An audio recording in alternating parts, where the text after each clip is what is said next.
Do you have any doubts till now? Because we will be starting with new topics and I will be giving you some different tricks and other things for finding bug bounties and vulnerability in the website. So, do anyone have any doubts till now in web application part?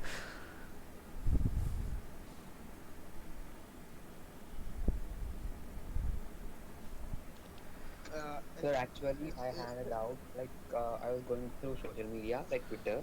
Yes. I just got a link where a person had posted it. Like he was trying to say that any person who can like do XSS attack here. So I tried that challenge, but I couldn't succeed with it. The link was encoding whatever script we write there into HTML5 code. Okay, so so you can post that link in the group so I will see that. So if see, so the encoding is done just to be sure that if anything enters does not get directly executed. So if Yes, there sir. is some kind of encoding, you have to like try and bypass that. So the there Yes, yeah. what is the way that we can bypass it, sir? Okay, so initially the best way to bypass is to brute force. Like you have got a list of payloads, so you can just try to brute force that. But the thing with the brute force is it may or may not work, because the like brute force, the payloads which you are using in brute force, the payloads won't understand how the encoding is happening. So if you can understand that what encoding is happening and which special characters are encoded to what and which special characters are not encoded, like it may be possible that a slash is encoded and a double quotes is not encoded, or a angular bracket is encoded and the parenthesis is not encoded. So if these are the things, you can try to use different kinds of encoding the characters. Like if let's suppose the less than symbol, if it may be encoded to ampersand lt semicolon, or the greater than symbol Yes, may sir. be But encoded the to. thing is that link doesn't have any endpoints. Sorry, the link does not have any. Endpoints to do brute force, sir. Okay, okay, you does not need like you were there must be a parameter where you were trying to do like where you were injecting your payload, there must Yes, be sir. a I'll be parameter. sharing it in the group. Give me a second. Okay, if you have a parameter. Okay, okay, share. So if you have a parameter, you can intercept the request in burp suite, and if you can intercept the request in burp suite, you will see that that parameter is showing there.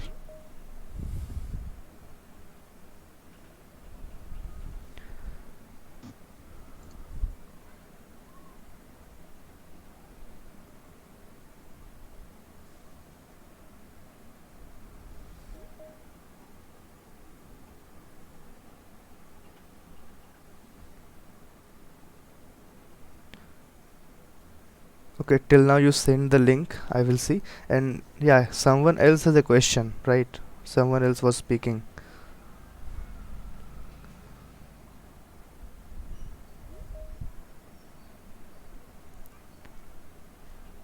I was speaking before. I mean, you asked who did attend previous lab, and I was the one because I'm very new to this group. So I just want to let you know that. Yes, yes. So I mean, what's your recommendation? Should I just go watch the previous lab and then come back to this one, or what's the best thing to do? Okay, so have you attended previous sessions? Like, is this your first session or have you attended any previous sessions before? No, unfortunately, today is my first day I joined this group because I'm from USA. I saw some link on LinkedIn Okay, about okay, your yeah, yeah, lab. yeah, yeah, yeah. Okay, so yeah, we had plans to start a new batch very next month. So I just wanted you can just join in and we can discuss, because yeah, like in previous sessions I have discussed different things and just I wanted to clear all the doubts regarding that. So you can just join in, you can see how we work, and of course we will have our next batch very month, so you can join there as well. There is no issues. Okay. Okay, and also I want to let you know that I'm not very new to, like the IT security and so forth. So a lot of these things won't be new to me. So I think that shouldn't matter then, because I have done a lot of previous lab before with Snort, Suricata, and other XSS and SQL injection and so forth. So I think everything should be okay to me then. Yeah, yeah, like everyone should be okay to you, but I think you are not just here a learner. You can like just clear doubts with everyone. Like Yes, sir. you have a good experience, then you can clear doubts. You can be a mentor to them. Okay, if I see something and if I know anything, then I'll be more than happy. So I'm more of like a defensive than offensive. So sometimes things can get a little wanky. It's all right. I'm also on the defensive side, like because I want to do offensive things, but like offensive things don't make you professional. That makes you hacker. Right. Awesome. Okay, so other people. Okay, so do you have any doubts on the previous session? Yes, can you just explain some more examples on encoding? Okay, so in the encoding, I will show you. Okay, let me just share my screen. Yeah, okay. Okay, is my screen visible now?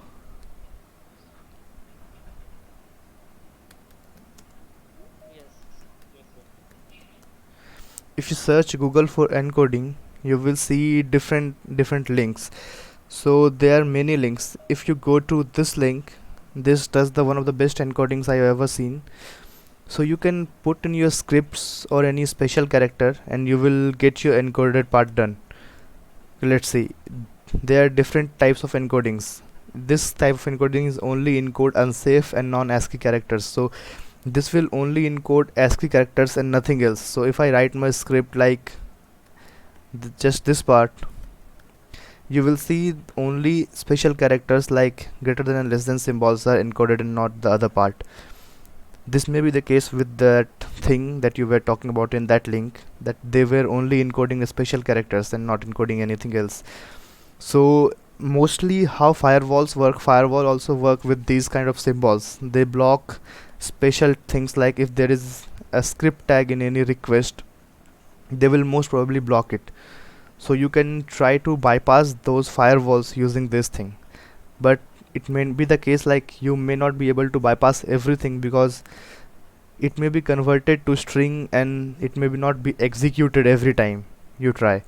So you can just use different options. This is a different kind of encoding. If you click on this link and you allow name characters references in output, you will see this kind of encoding that I was talking about, that ampersand lt for less than and ampersand gt for greater than. And then other every script that is s is encoded to this, then c is encoded to this. So every other character is encoded. So this is the one of the ways you can try and bypass these things. If you have like some injection parameter and you want to do a cross-site scripting there, you can try different things. And there is one more thing I will show you. There is awesome XSS. There is a GitHub page for XSS payloads. You can go there and you can just see some cool stuff there. So this page has one of the best collection of cross-site scripting payloads. You can just read these things, you can create your own custom payloads, you can try there. And the one of the best is also the OWASP cheat sheet for XSS. So the cheat sheet will most probably work everywhere. So this XSS cheat sheet, filter evasion cheat sheet, will most probably work everywhere. If you just try to read it from top to bottom, you will see everything. Like this is the basic XSS without any filters, evasion. You just write script, you give a source, and you just end with a script, and it will get executed. But then there are like 50 other options it has. It may be like the browser or the server may be blocking the script tag, so you can try with image tag, you can try with a tag. If there is a case where there is some different types of encoding, you can try with these type of things where the payload is encoded. the exact payload is encoded and only the image tag with a source is going. So you can try everything. This is another payload where you can try. So this is not the case that you just need to copy this and paste it in the browser or the parameter you are seeing. You need to genuinely understand how the how that injection point is taking input, how that point is taking input. Let's suppose if you are trying to input and just you're trying to write something, and there may be a case that it is taking this inside a double quotes or maybe a double quotes and a slash. So there can be a different possibilities how they are like taking the inputs. So you need to understand that if that is taking an input between double quotes and a parenthesis, you need to first close that. So you need to input that double quotes and parenthesis before that payload, so that the previous things gets closed and you can just write in anything. So the main concept is key anything you insert between two different proper tags will get executed most probably. So if there is a certain tag, a tag or input tag or anything, so if you can close that tag, then there is a high possibility that you can just input your script, input your payload, and that will most probably get executed by the browser. So then there are two different kind of possibilities which we discussed earlier, that that can be like it can be stored or it can be reflected. And if it is reflected, it will only affect a single end user who is clicking on that exact link. But if it is stored, it will affect everyone visiting that link via internet, because that your exact payload is stored at the web server, and if anyone tries to fetch that using any HTTP request on that page, that exact payload will be served in the browser and it will get executed. So you can try to do these things, you can try to like practice these payloads and just customize these payloads, because in security, like I can give you things how you can do, but only the procedure, like everything you need to be doing by yourself. Yeah, you can modify and you can implement your skills. Every hacker has a different mindset and different approach to a solution, and you have to like create your own. Okay, do we have any another doubt from the previous session? Okay, if I was clear to you. Sir, the encoding, Yes, the encoding. sir, the encoding techniques you told us, like Ye- you shown before, okay. is that used globally or it's just a like option? No, the thing is, if like there are different kinds of developers. Okay, so if you take a developer from a second year, what he will do, if you ask him to create a website, he will just probably create a website. He will not do the secure coding. If someone is a professional, he has got good experience, he has worked with big organization, what he will do, he will have an idea like how to secure a website. The best thing, have you ever seen Google? Google has the biggest search parameter which is used globally, and this parameter was once vulnerable, like a cross-site scripting was done on this parameter, the search bar. So the developers at Google, they know this is a search bar and everybody will be searching here, anybody can enter anything. And if there is a possibility where like anyone can enter something malicious, it will affect Google globally if that is stored. So that's why the encoding techniques is used globally, and but the only people who use it, or the only developers who use it, are the ones who know about the security. So then encodings, so generally people use encodings to prevent, but there are different other things people should use, like blacklists and whitelists. So what a blacklist is, let's suppose there is a search parameter, there is a sign up page, and you need to enter your phone number there.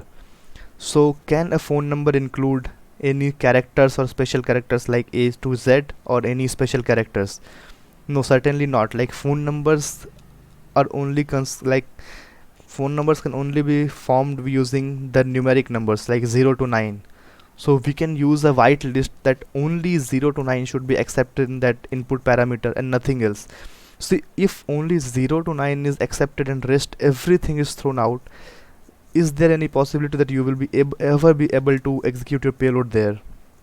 No, because payload needs a special characters, payload needs numbers, payload needs other things. Even if you encode your payload, even if you like customize your payload, it won't be accepted, because payload ultimately somehow or the other, there is a way that payload will contain any special character or other characters from A to Z.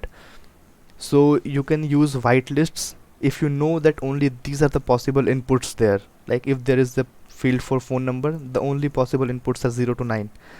You can use blacklists in case where you don't know what can be the possible parameters, possible things people can enter. So blacklists are things, okay, these are the special characters, or these are the words, these are the numbers you need to block when people are entering in the input parameter. And the third thing is encoding. So if someone is using whitelists with encoding, it is the safest thing to do. If someone is using blacklists with encoding, it is also a safer way, but not the safest. But if people are using only encoding, it can be bypassed. But if people are not using anything, there is the XSS. You just need to find out. No, sir. I was asking the encoding technique you showed in Yes. W3 school. Yes, yes, yes. So, is that a default one, or we can use any encoding technique? No, you have to try with all encoding techniques possible. Like there are different encoding techniques, and you don't know which will work. Like the developers may have blocked some kind of encodings, but not like they may not have blocked the other kind of other kind of encodings. So you need to try with everything. Like you cannot be sure, you don't know the mentality of a developer, like how he has created the website, what practices he used to like secure a website. If you want to know everything how the website is created, you need to learn the web development process. Once you learn the web development process, what you can do is you can just go to the source code, you can read the whole HTML file, you can analyze all the scripts and all the JavaScript files which are being used in the web page. You can again then go to those JavaScript files, you can analyze those JS files, like what are the techniques that is being used. Let's suppose there is a login field, and you just go through view source of that login field, you just go to the view source, you just see the source code, yeah, like uses 3 JavaScript files. You can individually go to all those JS files, you can read how they are taking password, how they are taking inputs in password field, how they are taking inputs in other field, in name field or in email field. Then you can see how they are sanitizing it, if they are using sanitization or not. So like you need to understand everything, but you can try blindly. Like if you don't want to read everything, even you can try blindly, you can create your payloads, you can see the response, how it is being saved in the browser, and this you can try. The encoding techniques are global. Like if greater than symbol is like converted to ampersand GT, it will be converted to that everywhere if that encoding technique is used. Yes, sir, got you. Thank you. Okay, so like do we have any other question?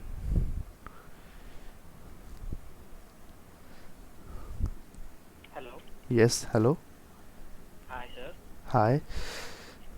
Yeah, I want to practice hands-on and I installed Kali on my virtual box, Okay. but I'm having issues with my hardware. So can I install it on dual boot? Did I have any issues? Okay, so Any are you any use privacy are issues? you no, there is no privacy issues if you install successfully. So like you are using Windows right now. Yes, yes. Okay, so if you are using Windows, you can go to your storage manager, you can just create a separate space allotted for the Yeah, Kali. I did it. Yeah. Okay. So once you do that, you can just install going to your boot manager. You just restart, you go to your boot manager and use your USB to install Kali. Okay, sir. Thanks. Okay. Okay. Is there anyone having any other doubts regarding the previous sessions? Okay, you can ask doubts about networking as well. The networking part we have discussed, because there was no doubt session for networking classes.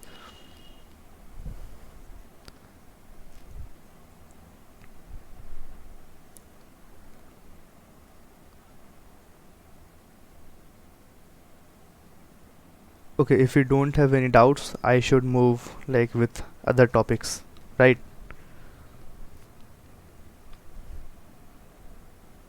Okay, at least give some response so I understand you. Am I like I am audible? No doubt, sir. Okay. Yeah, Right, Please continue. please audible. continue.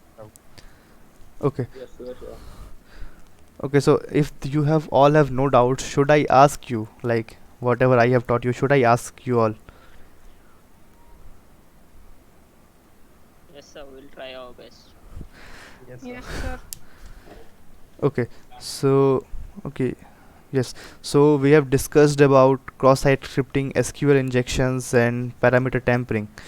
So can anyone explain me how parameter tampering can be like mitigated, how this issue can be mitigated?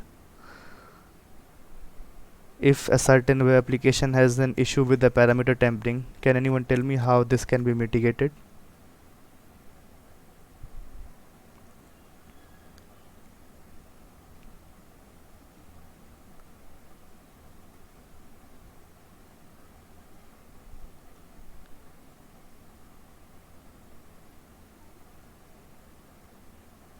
Okay, I'm still waiting for your response.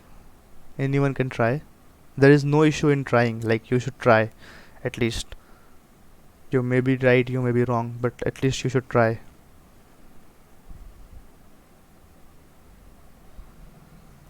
Yeah, we can do that by modifying a cookie, sir.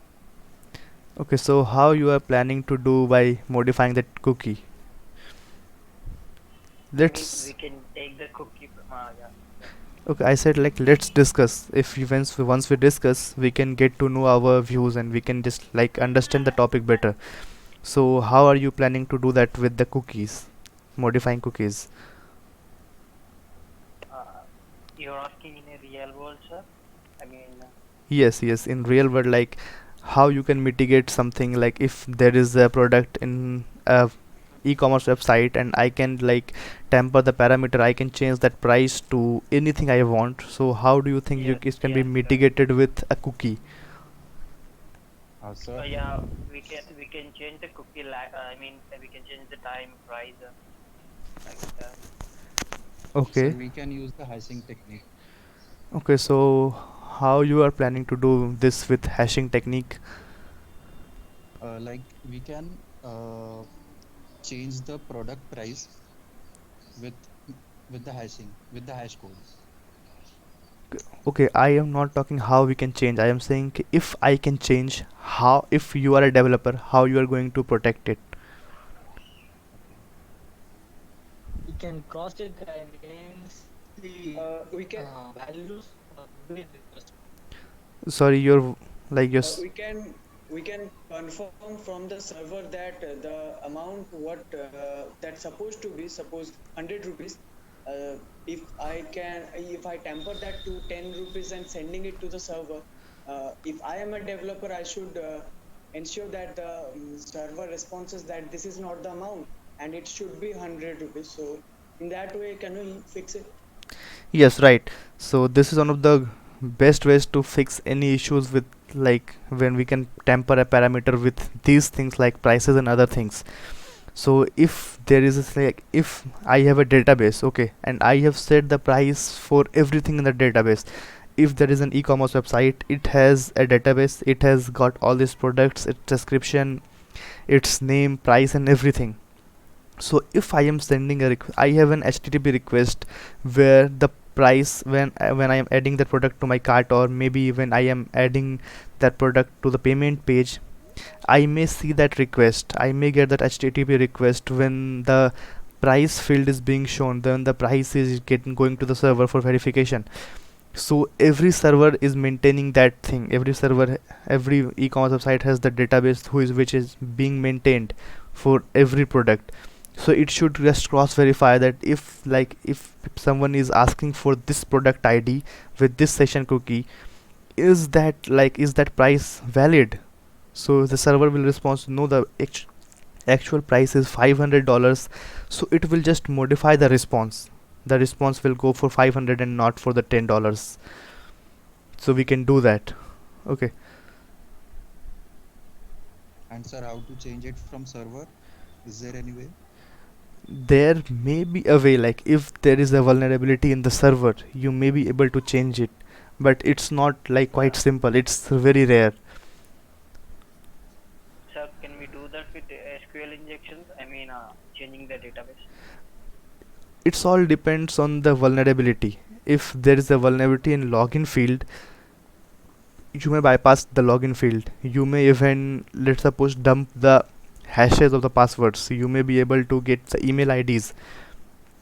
Let's suppose if there is a union based SQL, you may be able to get all the lists of IDs and password. You may get the list of the tables they are using. You may get the list of everything they have, but you may not be able to change it. Let's suppose there is a vulnerability when you can use the put HTTP, that protocol, just like you can use the put request, and you can just send anything to the server, and the server accepts that put request. That may be modified. Let's suppose if you're sending a request and the request is get request for some product, and you change that get request to delete, and the server deletes that product from the server, it is vulnerable. So everything depends on the severity of vulnerability. Like it may be possible, it may not be. So you just need to try to enumerate every possible way you can, and you may find a vulnerability. But until and unless you have permission, don't try and do something like this which may hamper the database or the company. They will not leave you. Sir, can you Thank please you. tell me? You said about put request. Where can we find that put request? Do we have to change the request? Your voice is breaking. Actually, I'm not able to understand your question. Just a minute. Hello, Yes, hello. can you hear me? Yes. Okay. You said about put request. Yes. So where can we find the request, or do we have to change the request to put, and we should try the? Okay, so when you are sending a request, so you can just go here. You will go to the network section, and when you send anything, like you can see different methods for that request. So if you intercept that request in Burp Suite, you will see everything. You will see the status code, you will see the method, you will see the domain, and you will see other details, like if there is a session cookie, if there is anything other details which is going, you may be able to see the actual string you are trying to search. So when you like, let me show you. If I open Burp Suite and I change my proxy settings. Yeah, I understand what you're saying. My question is, for example, if I found a server that accepts put request, so what can I do next? Okay, if you can see that there is, you can change, like you will not find a put request. Why would any like web application give you an option to put anything in their server? I am telling you, like if you turn on your intercept and if you are just try to refresh this page and you get this request, so you are seeing this is a, okay, hold on.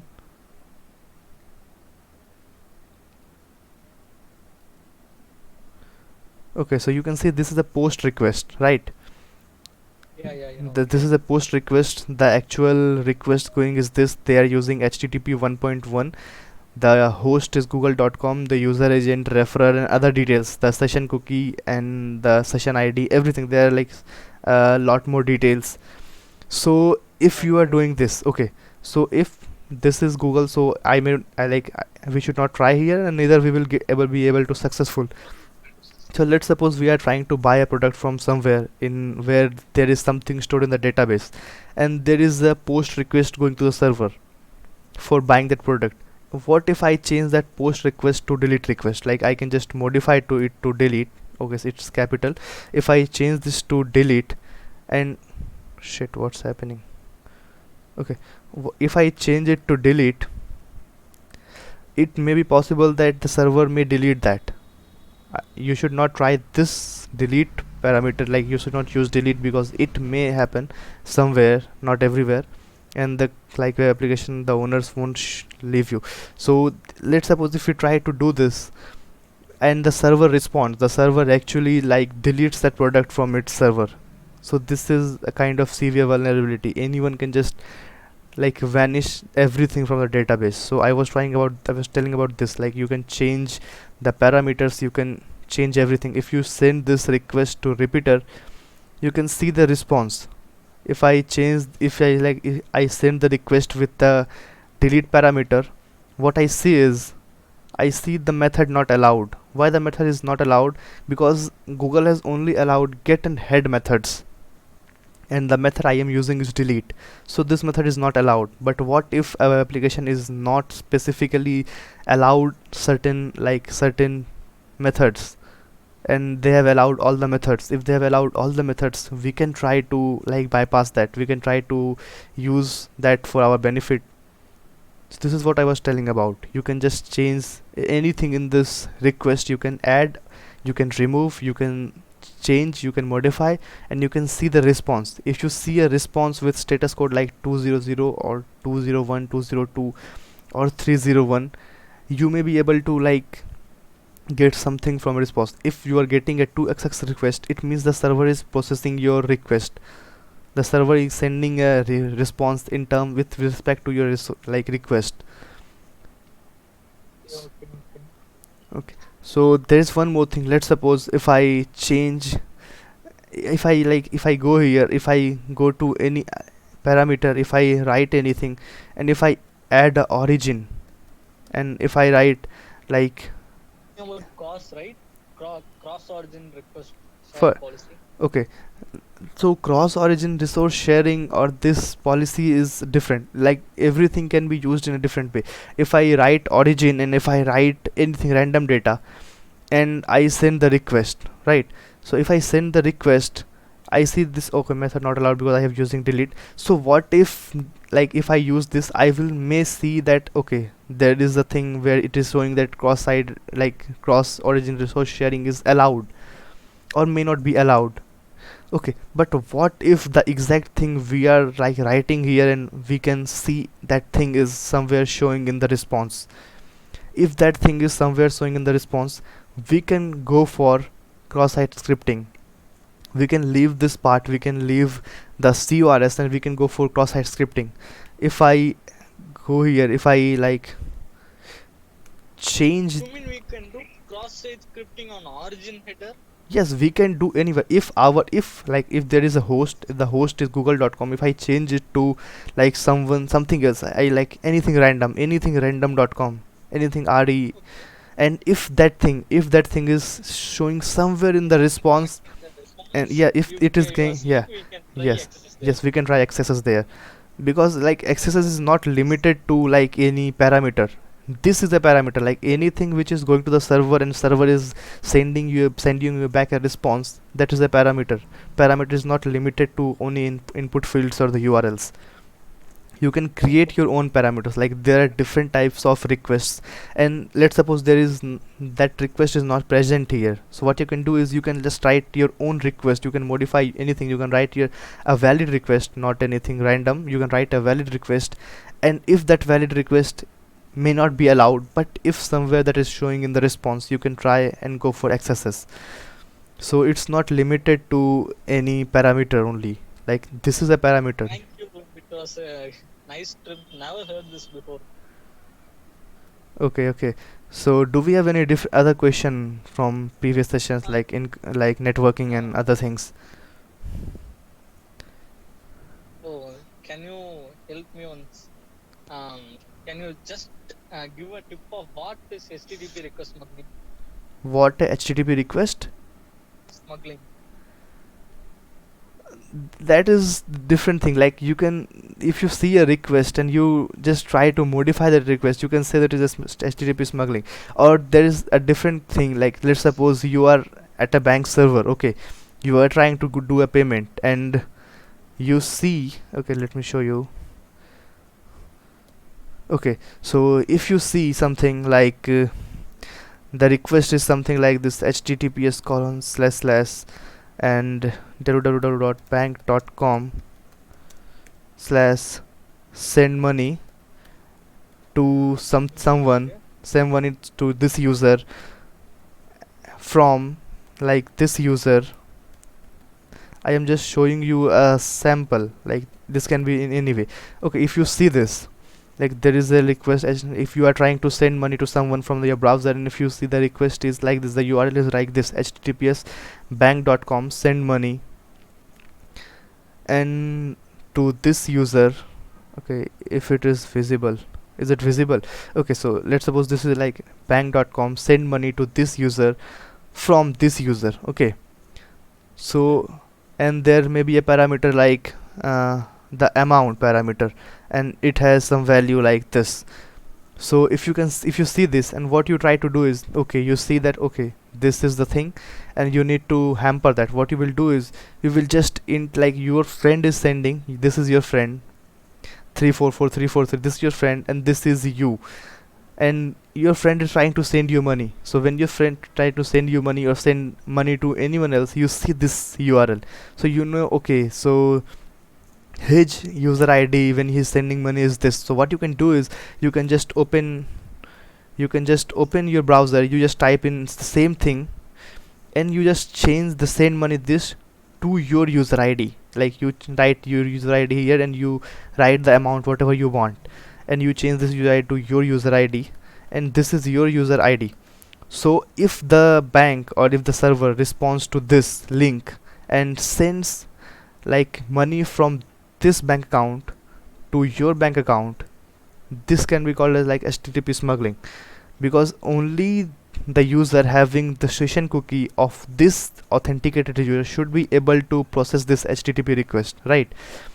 If someone is logged into his bank server, and if this guy is logging into his bank servers and he has his user ID this, only he should be able to process this link, right?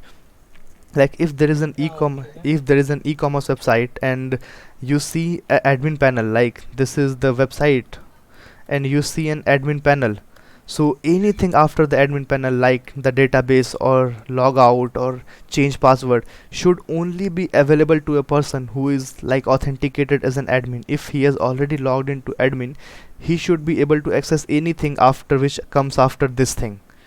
Anything which comes out, only he should be able to access, the admin should be able to access. But what if you like you are sitting beside the admin and you see that he is like authenticating as user? What? Hello? Sorry. Yes. Sorry, bro. Sorry, bro. There was a small confusion, sir. Okay. You Yeah. carry on, bro. Sorry about that. Okay. So what I was telling is, like, if there is a website, okay, and the admin panel, he is like, you are sitting beside the admin, you see that admin is logged into his account, and you see that he is just like authenticating users. Let's suppose there is a website where users need to be authenticated, and like the admin personally views the profile and then authenticate the user. Like the US Department of Homeland Securities, if you try to log in there, the admin will take around 1 week to verify your identity. Like it will check everything, and then only you will get an access to US Department of Homeland Security courses. So what happens is, let's suppose you are sitting beside the admin and you see that okay, the actual HTTP request to the URL which admin uses to verify the users is based on their user ID. The link is verify user ID and is equal to the actual user ID slash, like, then there is gonna be like okay, there's maybe a parameter, and the parameter can be anything, and the parameter is set to yes. Okay, so you see that okay, the admin is verifying users based on these things, like verify user ID, the user ID, and the parameter is yes. So what you can do is you can try to brute force this parameter. If you want to get access to that website, what you will do is you will just sign up for that website, and when you know that the request to the admin has already gone, what you will do is you will just try to brute force this. You will try every possibility. You will start from 0 and you will go to 99999, and there will be a user ID which will be like assigned to you, and it may be possible that you are authenticated. So they are certain, they're like, I have seen many websites which have this kind of vulnerability, like they do not like verify the session cookies, they just process the HTTP request. So this is a like kind of what you were talking about. But this can come under broken authentication control, like this is not a proper authentication. And the HTTP smuggling, this is the HTTP smuggling which you were talking, like you can just modify URLs to process requests. Yeah, okay, bro. Okay, bro. Thank you so much. Okay, so do we have any other question, right? Do we have?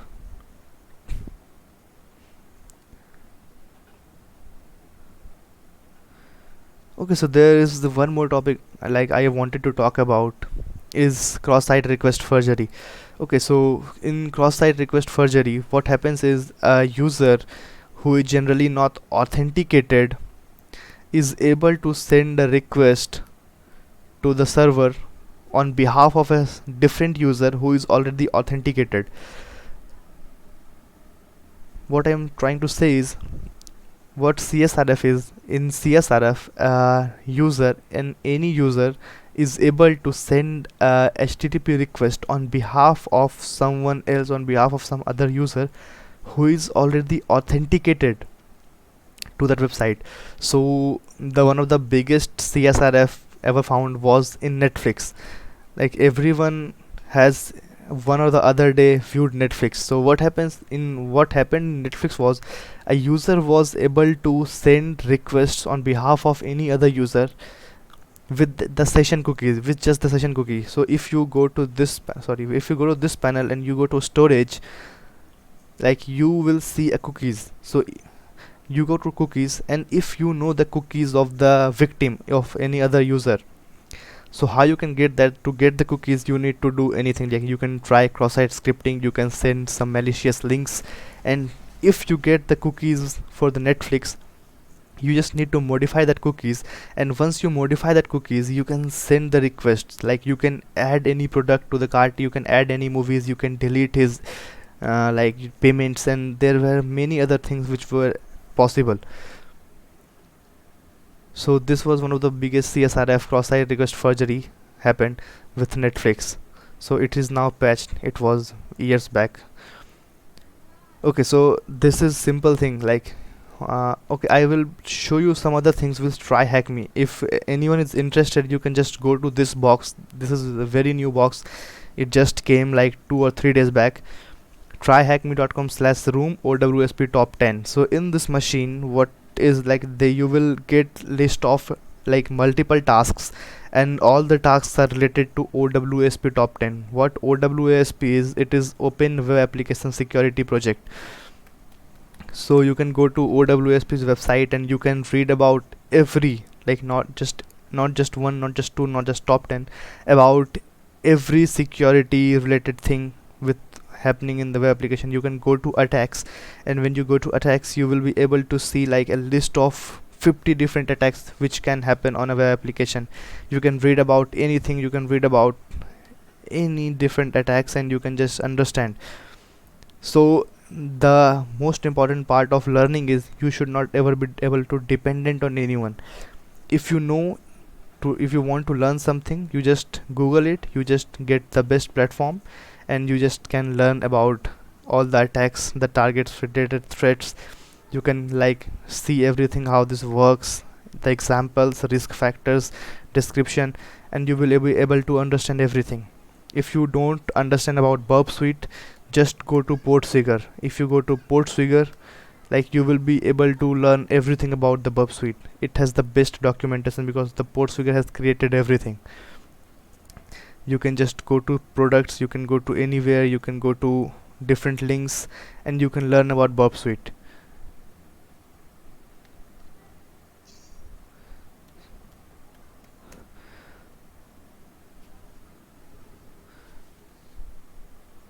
Okay, so I was talking about learning. So you just like, you do not need to be dependent on anyone. Like if you need to know something, you just go to Google, you Google it, and you will get the best solution available. And like, and for everyone who is just want to learn more about web application, you can try this is a really easy machine, and it has like covered all the steps, and you can just go and try. You will learn a lot of things if you just go and try this. So there, like, it has examples of command injection, broken authentication, sensitive data exposure, XML eternity entity. So you can just try, and like if you just read it and you practice it, you will surely get to know like much, you will surely get to know a lot about web application security.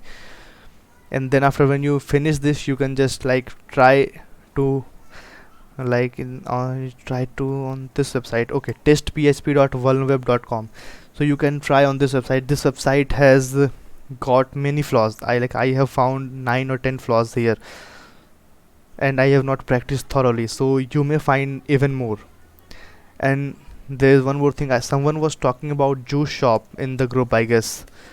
So I wanted to tell him that if you go to juice shop, you can like read that you can read the readme.md file, and it has got all the steps for the installation. I have already installed this. You just need to follow few steps, and okay, it is hosted somewhere. Okay, it is hosted on Heroku app, so you don't need to install this. You can just visit this link and you will be able to do whatever you want. You don't need to install it from GitHub. Okay, so that's all I wanted to say. Okay, so is there anyone have any questions? Then I will be sharing the answers. Do we have any questions? Do we have?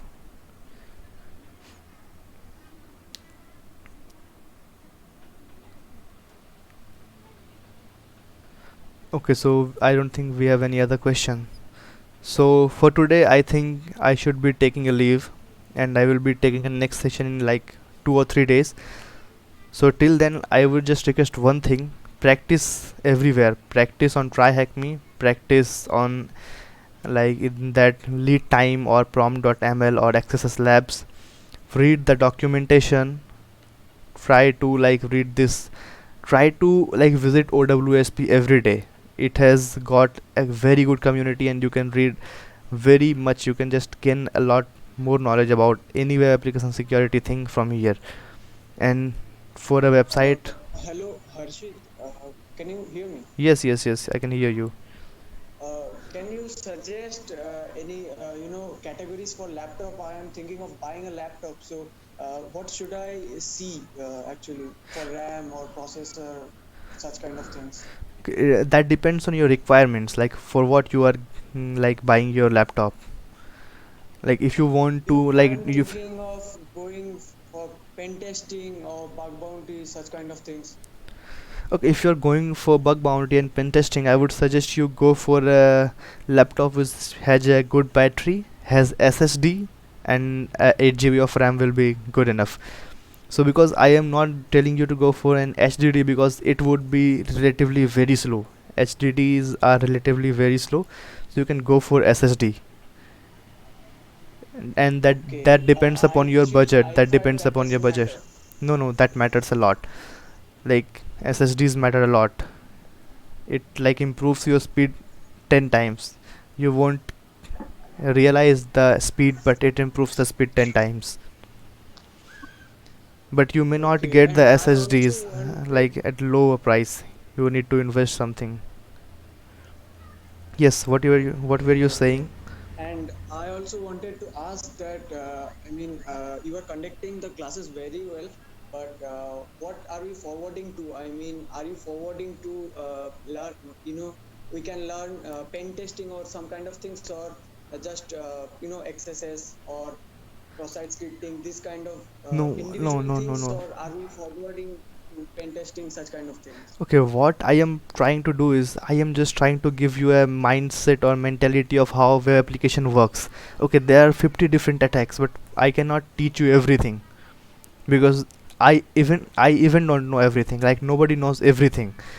Every day I try on different websites, I get to know different things. Few days back I just get to know how you can bypass a firewall if it is blocking your like parameters like script and other things. So every day you try, you learn different things. Like every day the security is improving, so the mindset of hackers need to be improved. So what I am trying to give you is, I am trying to give you a mindset of a web application security researcher who has a good knowledge of Linux, who has a good knowledge of networking, and when you have basics of these things cleared, I will give you resources about like books or videos which you can do, you can try, and you can practice on different websites. Okay, so yes. Sir, can you tell me about Recon attack? Or it is a bug? Recon. I have Uh, heard a lot of it. Recon, by recon do you mean reconnaissance? Yeah, kind of. I have heard that it Yes. gives really a big bounty, like $1,000. I am not getting your like recon is means reconnaissance. Reconnaissance means like gathering information and trying to like know a lot more about the infrastructure and the web application. So reconnaissance Mm-hmm. can be like active or passive. You can just try to do a phishing attack. You can just try to like call the employees or the developer. You can just try to enumerate everything. You can search on Google. So you can search on Google using Google Docs. Google has different parameters which you can use to search. If let's suppose you search for movies, okay, you search for movies. Okay, if is my screen visible? Yes, sir. Okay, so if I search for movies, what I see is I have got this number of requests responses. I have got these number of results. The results are like 6 billion results. I have got 6 billion results. So like if you are trying to search for Nokia, or if you are trying to search for Samsung, you will get like more than million results. So like this you have here, like we are getting 196 million results. So does this 196 million results matter to us if you are trying to pen testing on Samsung? No, like this won't matter anyways. So in reconnaissance what you can do is you can try to like use some 10 parameters like site, and you write just samsung.com. So if you write this, the results will be limited to this 400,000. You will only see the responses which has samsung.com. Okay, you can add something more. You want to get email IDs, what you can just write is in text email, and the responses responses are reduced to 156,000. Now what you want, like let's suppose is there is an admin panel which has an email section. You can write in URL and search for admin, and you have just got 31 results. And if you try to open this, you will see that there is an admin written in the URL. It has like email written in its website, and the result is from samsung.com. So this is basically reconnaissance. Like you have reduced your 8 billion results to 31 depending upon your needs, and these 31 responses will matter a lot, because this will get you a lot more information. So this is what reconnaissance means. If you have something else in your mind, I'm not able to understand your query, but this is what reconnaissance means.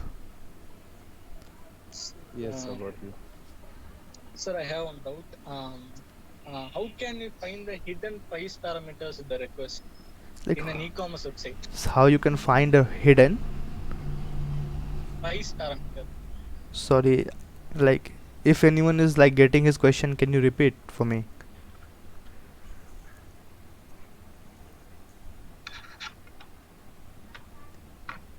Okay, can you try to repeat your question again, like how we can get a hidden? Price parameter. Price. The rate or the price of a product. Do you Okay, get it? okay, how do you want, like prices are visible, how you are trying to can you please mute, sorry. Oh, Just I'm asking about the price of a product in an e-commerce website. For example, in some websites, when we capture the request of a payment payment page, we cannot see the price parameter. We can only see the ID of the product. Yes, yes. product ID, not the Yeah, customer that's exactly for the security purposes. You may not be able to see the price tag on the on the payment page. You may be able to see when you are adding it to cart. You may be able to see it somewhere else, and it's not always possible that you will see it. Like if you can Okay, see so it, you may be able to modify it. That's what security means. If that website is really secure, it won't even let you touch that parameter. okay. So we cannot bypass that. Can we bypass that Yeah, or not? you cannot bypass the prices tag there, but you can try for something else. Like there are 100 different things. Like a Can we webs add again a price parameter there and we can use a new different value? yes, you can try, and if the server gives a response, well and fine, you will have got a bounty. You can when I Okay, yeah, yeah. when I told I'm you, you trying can only you can just learning. turn on the intercept, and when I told you you can modify anything, by that mean you can modify anything. You can go Okay, and write okay, anything, you can go and write anything, and you just see the server's response. Let's suppose previously that website was using curly braces, and it was using double quotes to give the value and the value pairs, like the actual name and the value. So if earlier it was using price 560 and product ID this, and this time it has vanished those requests, you can just really try to write those things in the requests. You can use curly braces, and you can just give name and value pairs, and the server may respond. okay. Yeah, okay. Thank you, bro. Okay, so if do we have any other question regarding these things? I think we have discussed a lot of questions today, and many doubts were cleared. Do we have any different question?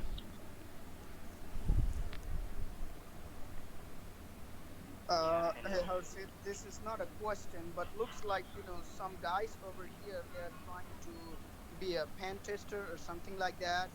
And I think the basic requirements that has to be understood clearly, right? The guy was talking about what type of machine do I need? As we Yeah, know, yeah, there are yeah. a lot of you Yes, need right, right, right. not only SSD, depend upon how many operating system do you want to load in your virtual box.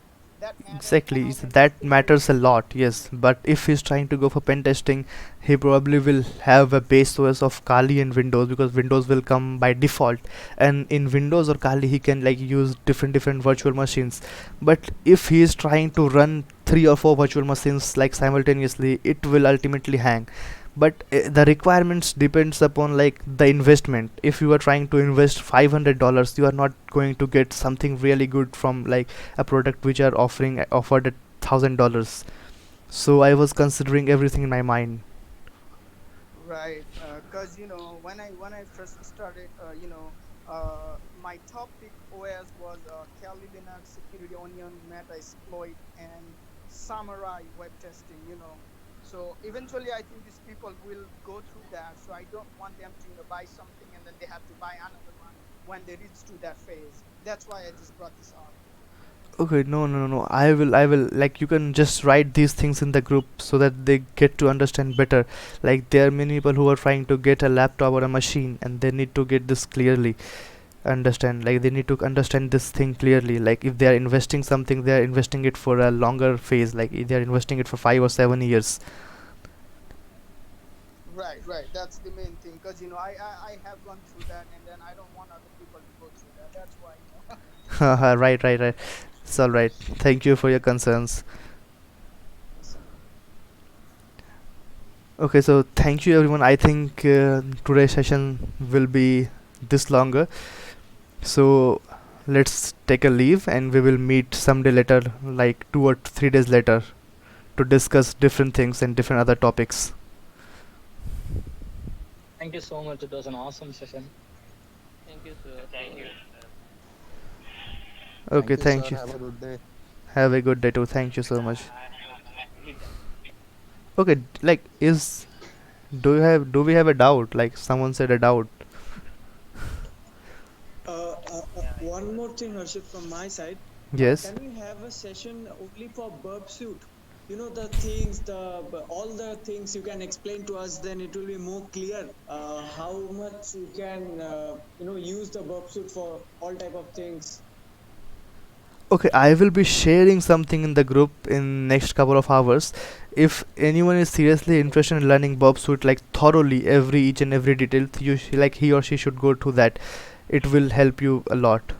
Because if I take a session on Burp Suite, it will take longer than 3 or 4 hours, because Burp Suite is alone a very big topic to cover. Like it has got different options, and every option has different sub options, and every sub option has like got 10 or different options again. So it has a very big topic, and we don't need everything in like beginning. When you are beginning with bug bounty, you don't need everything. So that's why I told you only the basics which you need right now, and in the process you will learn everything. Like when you try to do something, when you try to practice, and in the process, in the same process, you will learn that thing. But still I will share that resource. It's all right. Sure. Thank you. Okay, thank you So do everyone. we need to learn any programming language? Okay, we don't basically need to learn a programming language, but if you know a programming language, it's a plus point for you. If you get XML entity exploit somewhere, you know this is vulnerable, and if you don't know how to exploit, if you don't know how to write XML codes, it won't help you. You will just go and look for Google, and if you look for Google, you will get XML like scripts, XML payloads, but that may not work for your case. So if you know a programming language, you can just customize everything depending upon the requirements. You know, okay, this is vulnerable in this way, so I should be writing this in this way so that I can exploit that thing. Thank you so much. So basically, sir, we should know how the web application works. Yes, like how the And application for that works. we need to learn the web technology languages. Yes, like like if you are trying, like if you are seriously trying to learn the bug bounty and web security, and you are looking for a job in this field, like if you know MySQL, like how you can just write some queries to get database, you can like you can dump data, you can see database hashes. So these few things should be like known to you. If you, let's suppose you got a database file, like you get a file called something.db, it's a database file, and to read that database file you need to know MySQL. And if you don't know Right. MySQL, it won't be of any help. It will just be a file and you cannot read that. Yes, sir. Yes, it's definitely a long It will process. take like 3 to 5 months if we seriously take it consistently. Okay, learning is a process, like it is not a destination. You can learn anything in 3 to 5 Yeah. months.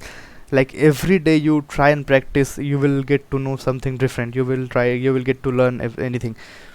Even like I have covered XSS so much that like I know how XSS works, and still if I go to some blogs or some pages, I find something new. And I just think that I know the like 2 or 4% of the XSS, and the rest 96% is still not known to me. Right, sir. Okay, so thank you everyone. I like the meeting should be closed now. Okay, so see you somewhere else and someday later. Bye bye. Take care.